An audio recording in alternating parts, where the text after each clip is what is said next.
আসসালামু আলাইকুম, কেমন আছেন সবাই? আশা করছি ভালো আছেন। আমরাও খুব ভালো আছি। আমি আপনাদের মাঝে আরেকটি নতুন ব্লগ নিয়ে হাজির হলাম। আপনারা দেখতে থাকুন এবং সাথে থাকুন।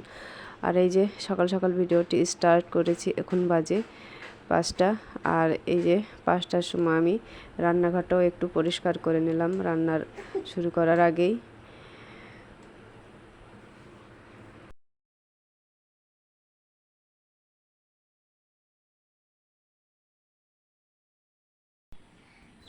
তারপরেই চলে আসলাম থালা বাসন যেগুলো অপরিষ্কার ছিল সেগুলো পরিষ্কার করে নিচ্ছি। আর সকাল সকাল রান্নাঘর পরিষ্কার, তারপর বাসন পরিষ্কার, এগুলো না করলে কাজ করতে ইচ্ছে করে না। আর রাত্রিবেলায় রান্নাঘরটা পরিষ্কার করেছি, তবুও ভালো লাগে না। পরিষ্কার আবার একটু ক্লিন না করলে ভালো লাগে না, তাই রান্নাঘরটা প্রথমেই ক্লিন করে নিয়েছি। আর এই যে এখন থালা বাসনগুলো পরিষ্কার করে ধুয়ে নিচ্ছি। আর আমার প্রথম কাজ ছিল সেটা হচ্ছে ছাদে আমার অনেকগুলো সবজি গাছ আছে, সেগুলো জল দিইনি আজকে, কারণ রাত্রে বৃষ্টি হয়েছে, সে কারণেই ছাদে আর উঠে নিয়ে আর আপনাদেরও শেয়ার করা হলো না। আর আমার ভিডিওটি যারা দেখছেন স্কিপ করে দেখবেন না, সম্পূর্ণ দেখে নেবেন। ভালো লাগলে লাইক করবেন, কমেন্ট করে আপনার মূল্যবান মতামতটা জানাবেন।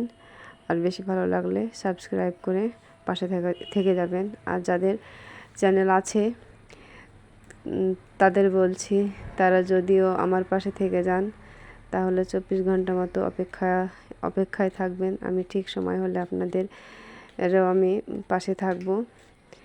আর এদিকে এই যে থালা বাসন আমার পরিষ্কার করে নেওয়া হয়ে গেছে। এখন চলে আসলাম ঘরে। আর মেয়ের জন্য আমি চাউমিন রান্না করে নিচ্ছি। চাউমিনটা আমি সিদ্ধ হতে দিলাম। আর এদিকে আমি চাউমিনের তরকারিটা রান্না করে নিচ্ছি। এই সাইডে আমি গাজর ডিম দিয়ে একটি তরকারি করে নিচ্ছি। আর তারপরে আমি সস দিলাম আর চাউমিন মশলা দিয়েছি। তারপরে ছেঁকে নেওয়া চাউমিনটা আমি দিয়ে দিলাম। চাউমিনটাও আমি ছেঁকে নিয়েছি। তারপরে এই যে নেড়ে চেড়ে নিচ্ছি চাউমিনটা খুবই সুন্দর হয়েছিল খেতে। আমার মেয়ের তো অনেক ফেভারিট এই চাউমিন।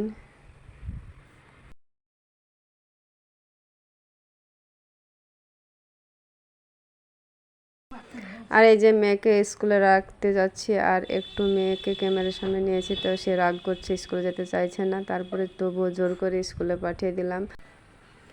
তারপরে চলে আসলাম দোকানে।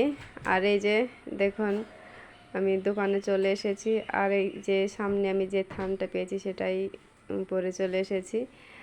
আর এদিকে দোকানটা একটু আমি ঝাড়ু দিয়ে নেব, একটু গুছিয়ে নেব। আর তারপরে আমার হাজব্যান্ড তো বাজারে গেছে মাল আনতে, সে বাজার থেকে আসলে আমি বাড়ি চলে যাব।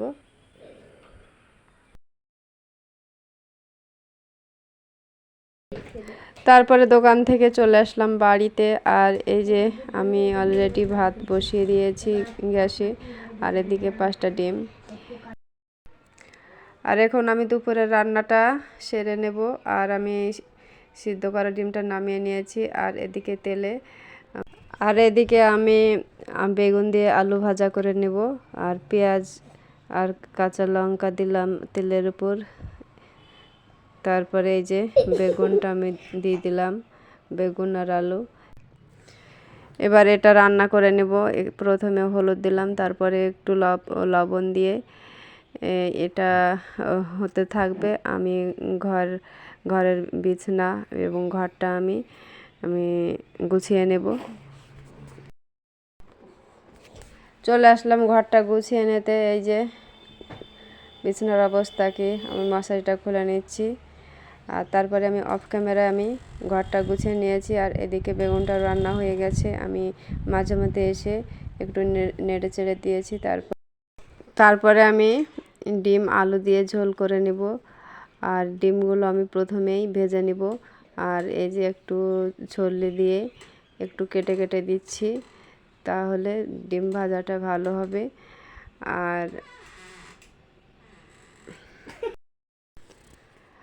আর অফ ক্যামেরায় আমি রান্না বান্নাটাও করে নিয়েছি। আর এই যে দেখুন, ডিমটা প্রথমে ভেজে নিচ্ছি, তারপরে আমি আলুগুলোও ভেজে নেব। আর সমস্ত রান্নাবান্না আমি অফ ক্যামেরায় করে নিয়েছি। আর যেহেতু অনেকগুলো আজ কাজ করেছি, সে সম্পূর্ণ আপনাদের মাঝে শেয়ার করতে পারিনি। আর তারপরেই আমি রান্না শেষে চলে আসলাম। রান্নার সবজির যে খোসাগুলো হয়েছিল সেগুলো এখানটায় রেখে দিতে। আর এই যে এখানে আমি ডেলি দিন আমি সবজির যে খোসাগুলো হয় সেগুলোই আমি এখানে রেখে দিই। আর এটা 2 মাস থেকে এই জৈব সারটাই একইভাবে আমি গুছিয়ে রাখছি। দেখা যাক কতদিন হয়। এই জৈব সার আমি 6 মাস আগ পর্যন্ত এগুলো বের করব না, এই সম্পূর্ণ জৈব সার হবে, তারপরে বের করব। আর এই যে মাঝে মধ্যে এই সবজির পচা খোসাগুলোর ওপরে আমি হালকা হালকা করে মাটি দিয়ে দিব, তাহলে গন্ধ হবে না আর পোকাও হবে না। আর এটা যে কোনো বাড়ির উঠোনের যে কোনো কর্নারেই তৈরি করে নেওয়া হয়। যাদের বাড়ির সামনে জায়গা থাকে তাদের সুবিধা এই জৈব সারটা তৈরি করার। আর এই যে এটা হচ্ছে আমরা মোরগ ফুল গাছ বলি। আর এই যে দেখুন চারিপাশে ঘাস আছে, এই ঘাসগুলো তুলে ফেলছি। আর এই মোরগ ফুলটা আজকে তুলে লাগাবো না, অন্য সময় বৈকালবেলায় আমি এই মোরগ ফুলের চারাটা তুলে লাগাবো। দেখে কত সুন্দর লাগছে, পাতাগুলো কত সুন্দর। আর আজকের মতো ভিডিওটি শেষ করলাম। আল্লাহ হাফেজ।